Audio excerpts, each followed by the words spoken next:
Knowledge versus understanding.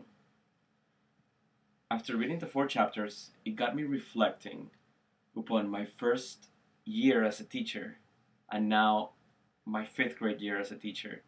And I was thinking about the differences of my instruction. And I think one of the things that makes the big difference this year versus my first year teaching is my understanding of teaching.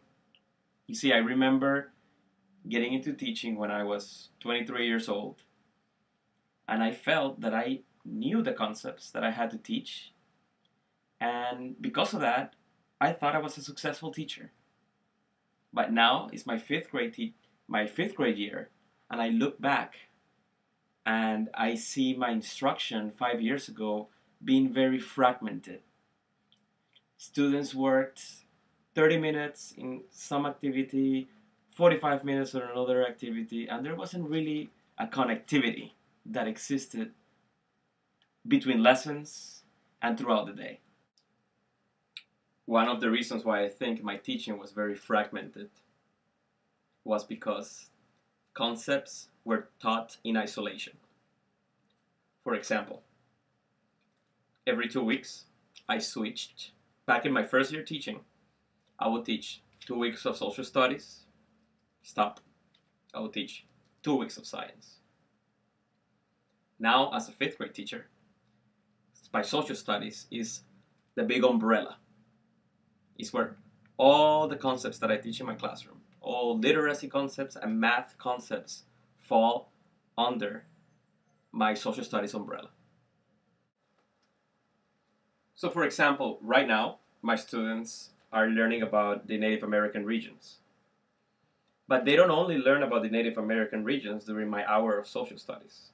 During my literacy time, my students are reading Native American legends and poems. And during my writing time, we're also comparing and contrasting the different American regions, Native American regions, and we're also researching about other regions that are in the United States, regions that are in South America, Central America. But you see, when I first started teaching, my instruction didn't look like that. And that when knowledge versus understanding comes in place. Now, I understand how to create these units, how to make them connect. Before, I knew how to teach them, but I did not have a big understanding of those concepts. Knowledge is the building blocks for understanding. And I think this is the reason why knowing the difference between knowledge and understanding is critical to when applying the UBD model. For example, at the moment, like I mentioned earlier, my students are doing a unit study on the Native American regions. Right now, we're learning about the different types of homes that Native Americans used in the plains, in the Pacific Northwest, in the Northeast, and the Southwest.